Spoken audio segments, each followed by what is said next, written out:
In this old guy DIY video, we'll be discussing how to use diodes under the hood fuse box over here in order to do the 6 high mod.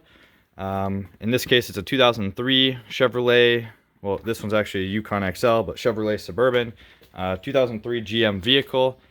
So in this case, this vehicle has aftermarket HID retrofits, and for whatever reason, I don't know if I have my wiring right or whatever, but they're BiXenon, which means that instead of having like a high beam here and a low beam, the one bulb thing is both high and low, and when you flick the switch, it just opens up the beam more or less. Kind of hard to describe if you don't know what I'm talking about, but why this is important for this vehicle is because currently when you hold the stalk back manually, it'll engage the high beams, but if you push the stalk all the way forward to just leave the high beams on, it turns off all of the lights. And that's because with the wiring the way it is, when you push the stalk forward, it doesn't receive any low beam input, and these HIDs need low beam input in order to run. So the way we fix that is we're going to take a diode, come over to the fuse box, and we're going to put a diode between the high beam and the low beam.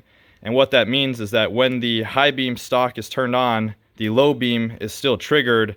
So that should solve my specific problem. And then why you might want to do this in your car that just has normal halogens or LEDs is if you've ever noticed when you're driving, if you swap on your high beams, your low beams turn off. So if you do the 6 high mod that we're discussing here, your low beams will stay on and your high beams will turn on, which will give you more output. So I first heard about this modification somewhere online on a Chevy forum or something. I did this in a vehicle years ago. I haven't done it recently, but what they're telling me is it should be from this bottom right pin in here to this bottom right pin in here.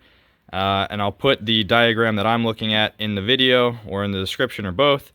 And we're just going to put a diode. In this case, what everyone says to use is these 1N4004 diodes.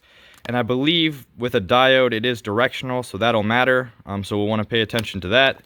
But I'll go ahead, take this out, try to get it to work, and then come back.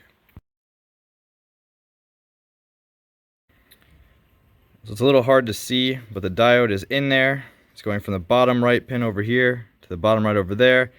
And then if direction matters, the little white line on the diode is going up and to the left.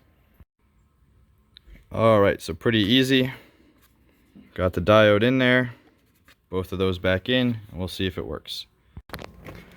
Alright, so that fix solved my problem. When I flick the stalk, now it says the brights engage and the high beams stay on at the front of the vehicle.